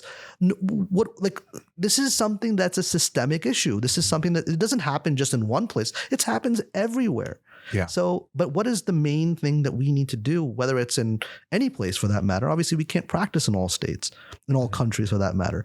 But we need to educate people to defend themselves. If you can advocate for yourself, know how to do it in a way that your law provides you protection for, do it. Make sure you have evidence to support it so that way you can actually hold them accountable. Preach, man. That's spitting straight fire. No, really. I agree 1,000%. I think I agree 1,000%, but there is something holding me back here. And that's that first innate sense of, I'm not going to take this anymore. I deserve better. I feel like that's missing for a lot of people. Speaking from personal experience, I was a very low income worker for a long time, for a long, long time. And I truly believed inside that was just what I deserved.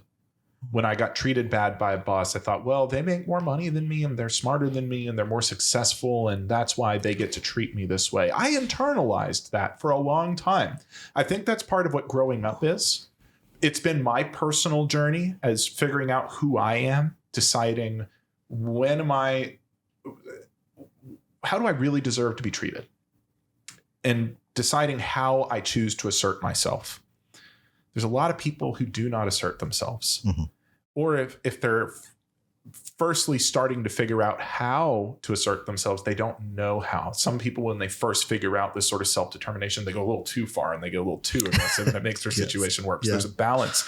But let's say I work at a gas station. I'm 28 years old. I live at home. Things are not going good. And I feel like a loser. I'm just speaking as a person coming to you. I don't feel safe telling my boss that I don't enjoy being screamed at. How do we talk to that person? Because there's someone listening today who's thinking, it's so easy to say, stand up for yourself. That is scary. Yeah. And I'm not confident in myself to do that. What's the first step?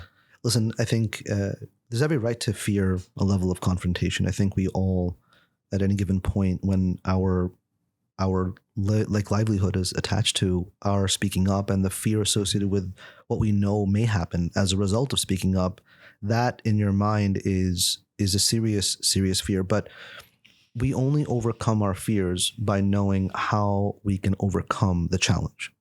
Okay? We need to understand what our rights are. We need to understand what the law provides protection for, and we need to know how to use it. And I know that a lot of people within that position may not be equipped to do it, but I think if we don't educate people across the board to at least know that these are the tools that you can use if you're ever placed in this position. We don't have to they don't have to go to law school. We went to law school. Imagine you didn't go to law school for a minute. Pretend you're not a lawyer. Let's just take your law degree and rip it up. what would you say? Let's say your kid came to you, Dad, I'm getting bullied at work. Yeah. I don't know what to do. Do I deserve this? Do I keep my mouth shut? Is this just my lot in life? Like, what do you say to that person? I think the idea that if anybody is experiencing bullying, I think they need to first of all, look and see, is there a way that they can strategize their exit? And I think the only way that they can do that is by also acknowledging that they need to get mental health help. Like they need to get help. I like this. This is a true identify your situation and respond accordingly to it. Yes. I think that's something that doesn't get talked about a lot. I've had some guests on here who were wonderful advice, talked about self-esteem and, making sure you value yourself. But even if you achieve that, let's say the bullying you're experiencing isn't illegal and no amount of rights is going to help you.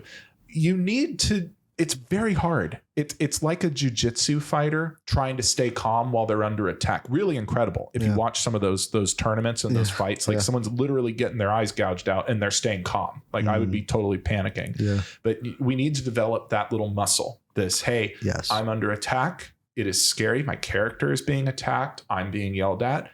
I need to not react. I need to identify and respond. Yep. Identify what's my problem. I got a boss who treats me like a dog. I got a boss who treats me so bad. Respond. How do I fix this?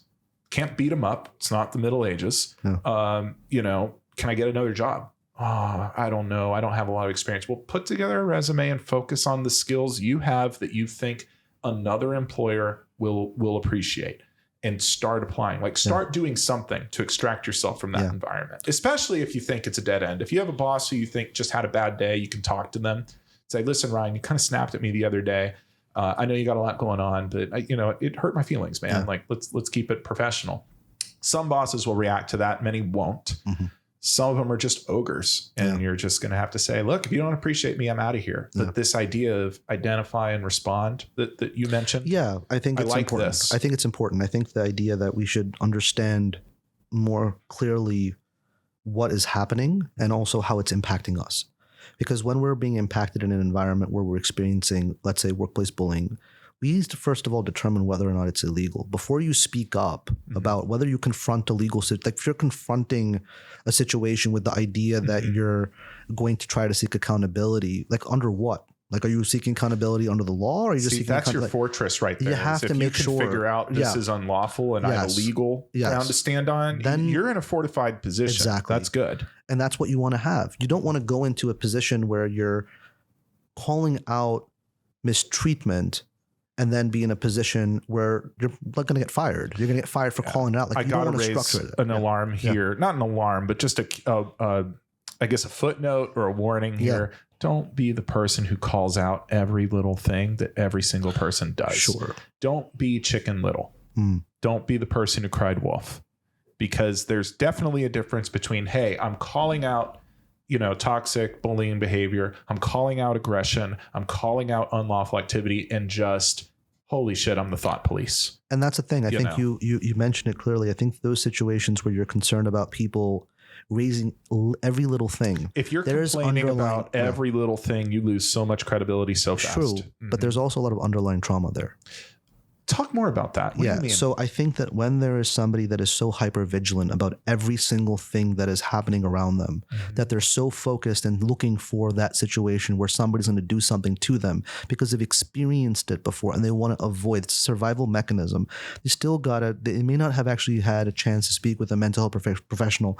I think that's one of the things that there's still this I think we've come really far ahead now about it, especially on social media. I see so many people that are talking about mental health, but I think a lot of people, for some reason, feel as if when they're treating themselves for mental illness or even addressing it to even get to the root cause of it, that they feel like they're being weak, that they're not, they're doing something that shouldn't be done, that just by doing it, they're crazy. They think that it's almost like going to a doctor means you're sick. Not necessarily. You're doing checkups and just staying healthy, going to a mental health professional. And by the way, the human experience, I've said so many times, is messy. One reason I really like the long form podcast is I think people might see my social media and they see the quick clips and they see the suit. I try not to be too flashy with everything, but they might see the suit in the office in the car and think, oh, this guy's got everything. It's going great. I go to a hypnotherapist now. I'm figuring things out too. It's hard. I mean, do people think less of me because I choose therapy as a form of self-determination and self-development? Maybe, but honestly, fuck those people. Yeah, I mean, would you call someone weak because they go to the gym? No, we're trying to get. I go to the gym because I'm trying to be strong. Yeah. Why would you say someone's weak for going to the gym? Why would you say someone's weak for going to therapy? Yeah. You're just trying to strengthen your mind. Yeah. And you're trying to recover. You're trying to heal. Mm-hmm. You're trying to clarify and identify what has been happening, why you're doing what you're doing when you see something or when you feel something. What is triggering you?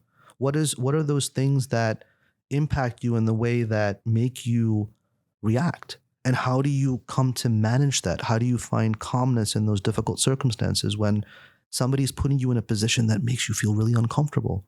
How do you deal with that within the workplace? I work with that too. I'm still figuring out my best approaches because as a litigator, unfortunately, my default is a sort of fuck you. Mm. It's a sort of aggression. Mm-hmm. It's a sort of, which serves my clients very well. You know, this sort of, opposing counsel says this. Sure. I think that's bullshit. I'm going to call them out. Yeah. I'm going to throw a bunch of case law and evidence at them and slap them around a bit. That's great for my clients. But in day-to-day life, a sort of combative approach to feeling triggered is not effective. So let's suppose you're feeling upset and triggered. Let's say this podcast went really badly. Mm-hmm. Let's say I said some ignorant things about Islam and, really upset you. How do you manage those things? How do you manage those feelings? I don't think, I think it's a matter of, once again, it's about your thoughts, right? How do you think about things? How do you perceive things? How do you, I guess, ultimately view things and empathize and demonstrate compassion? I think we can. You would respond with compassion if let's say I said something really horrible about your faith that's so meaningful to you, say like perpetuating the stereotypes. My having a meaning to something, me having value to something, me finding, peace and finding a connection with my creator or our collective creator, whatever my belief system is, what my thought process is. It cannot be so like vulnerable to the extent of somebody saying something that may not be coming from a bad place. Maybe it's just coming from a point of, well, I want to learn. And we want a lot of times it's just fear. It could be, right? These are unknowns. I think a lot of people are afraid to ask questions because they're afraid of what kind of answer they'll get.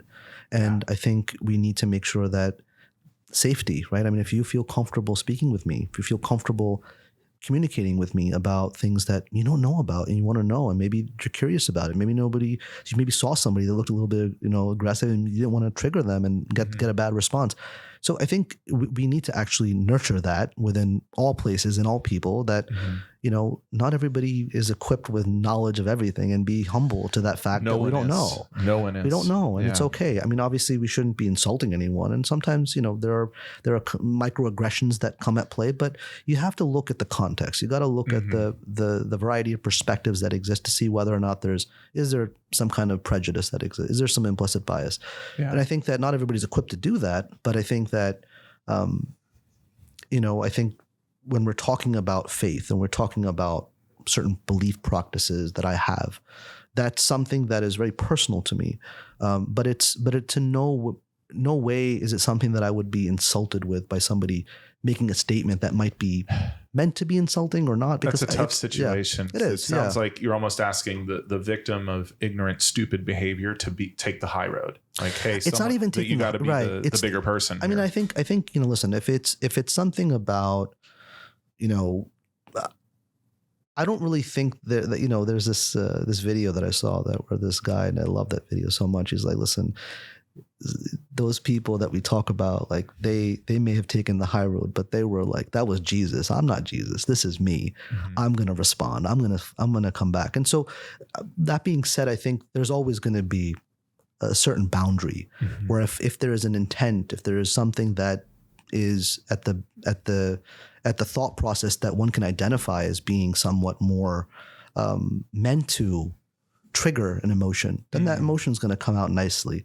But I mean, if it's more like, what, I don't know this, I want to learn, I want to understand, there should never be somebody that should ever say like, like genuine curiosity. Yeah. I think I think it's much harder when you have someone coming at you from a place of pure hatred and ignorance and fear. I think that's where I want we go all the way back to the beginning with our LGBTQ issues. I got to tell you, man, my sister got married this year. She's gay. And she's a woman. Yeah, no, I'm just happy she found a partner who's great. I've attended a few weddings this year. This was the only gay wedding. I've posted pictures on all of them. Lost a ton of followers. Happy. Don't let the door hit you on your way out. Yeah. But in addition, I got so much hate.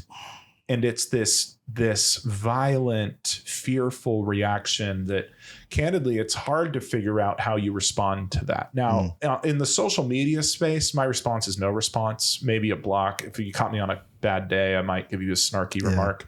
But, when it's at work where you feel a little stuck, social media, I can always put the phone away. I can delete a comment. I can block someone if they say something really heinous and horrible. But when someone's looking at you and saying, you're queer and I don't like it, I think you're gross, figuring out a way to respond to that.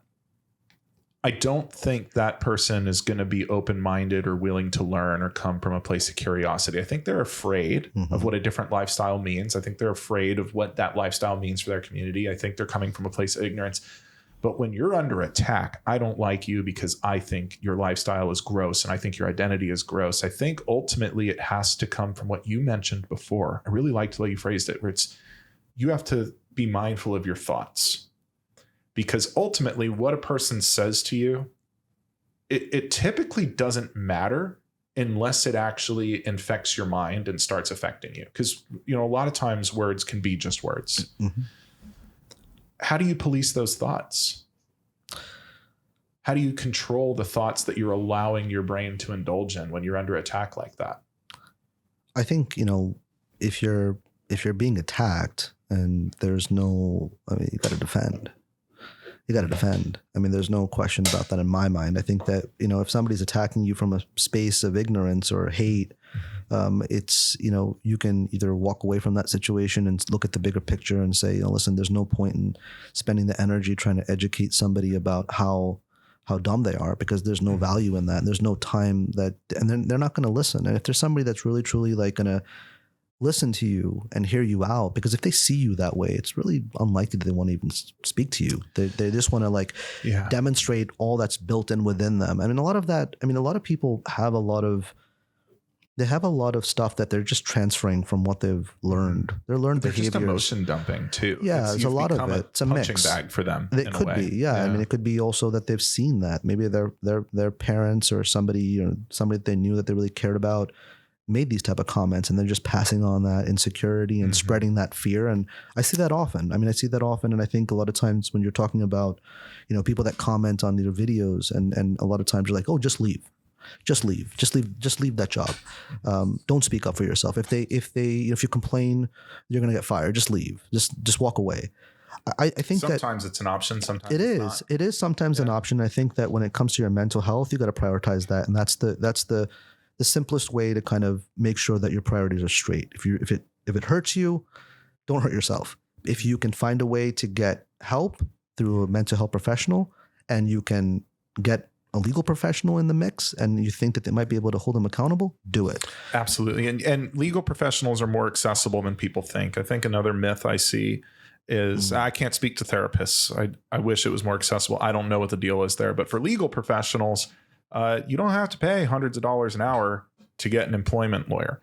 Yeah. A lot of us work on contingency. I work that way in California. You're that way in New York, New Jersey too, meaning we just take a percentage of what we win for you if we win. Yeah. If we don't win, that's assuming we take the case, and it all comes down to what you got. Yeah. Well, that's why our standards for a real case has to be high. People say, oh, no one's going to take my case. Well, we're going to take on a lot of risk. We're going to work for free for months, maybe years. And in my practice, I do more than work for free. For most of my clients, I front all the expenses. Yeah. Sometimes, it depends on the situation. I don't, if my client's making $500-600K a year and got fired for an illegal reason, I might be like, hey, you're going to pay some filing fees. Yeah. But for most of my clients, I front the expenses and work for free for a long time. Yeah. which is why I have to be selective in the cases I take. And I'm not saying I'm only looking for a slam dunk. I'm not. We take hard cases all the time. Yeah. I take cases where you were fired while pregnant, and yeah, there's a paper trail, some write-ups, and it doesn't look that great for you. But ultimately, my theory is, if your work performance was so bad, why didn't they fire you then? Why'd they wait until you requested maternity leave? So it's not that I'm looking for a slam dunk. It's not that I'm looking for 100% certainty. It's that I am going to take on quite a bit of risk when I sign a client, and I want to make sure I have some legal basis to stand on. I'm not going to file a claim if there's nothing there. Yeah. You know? Absolutely. I think that's an important aspect of what we call, contingency relationship, is that our ability to continue to keep the lights on are dependent on what you have as evidence. And so the vast majority of what we kind of talk about is making sure people develop that paper trail, that they're able to get their experiences in a written fashion. So that way there is accountability. And if things don't go in the way that company should have handled it, then we're in a position to be able to hold them accountable under the law. But if you haven't done anything to speak up for yourself, if you haven't done anything to really address the concerns that you have, and you get fired and then you call us and you're like, I really went through this. There's no question that you went through it. There's no question that your experiences were horrible. There's nobody questioning you. But by us saying no to you, it doesn't mean that a case doesn't exist. It's just that we can't front it and spend our time and energy towards it because we don't think that there's going to be a result that either one of us are going to like. And so we don't have a legal theory to stand on, I can't file a claim for my boss fired me and he was rude about it. I cannot go to a jury and say, ladies and gentlemen of the jury, my client was fired and the boss had some, a shitty attitude about it. I can't do anything for you there. But if there is some legal basis, we can get there. And it sounds like what you're saying ultimately is make that paper trail, help us help you. Yes. And that's going to be the case with any area of law. It's not just employment law. It's not that your employer is some unassailable God who has all these powers. It's in our justice system, the accuser has the burden of proof. Yes. If you point the finger and say you broke the law, you got to prove that what you're saying is true. And you got to give me something. Your testimony is fine, but your employer's just going to say the opposite. So now it becomes, okay, who's a jury believe? I don't like those odds. Give me something. Give me a text message. Give me a photograph. Give me a piece of equipment you wore on the job. Give me something to help back up your testimony so that when they put up their guy and he says you're a big stinking liar and I put you up and you say, no, they're a big stinking liar, I've got something to help tip the scale. Yeah. And that's the case in any area of law. That's personal injury. Yeah, of course. Personal injury is like that. It's not enough that you were hurt. Yeah. If you're in a car accident and you want to sue, it's not enough that you were hurt. Were you hurt because this person was negligent? Your testimony is great. You can say they were negligent, but can you give me something else? Do we have a police report? Do we have an EMT report? Do we have a witness? Do we have something? Yeah. You have treatment. There's a lot to it. There's a lot to it, man. Mahir, thanks for coming out, dude. Well, thanks, man, for having me. I'm so glad we got to finally meet in person. I'm glad you got to enjoy Disneyland. Yes. How much longer are you in the city for? Here until Tuesday. So a couple of more days. Going to enjoy San Diego. Off air, we're going to give you some recommendations. Yes, have you been here before, right? You said I've been here once before, but it's been a while. So it's like checking it out for the first time kind of a thing. Oh, right on, man. Well, hey, where can people find you? Tell all the handles, podcasts, where can people find you? Well, you can definitely find me on Instagram at Nisar Law, NISARLAW, and then Discrimination Lawyer on TikTok. And if you... And your podcast. Yeah, it's Workplace Justice Podcast. And so you're more than welcome to subscribe, follow, the whole 9 yards. Right on. Thank you so much, Thank man. you. Right Appreciate on. it, man.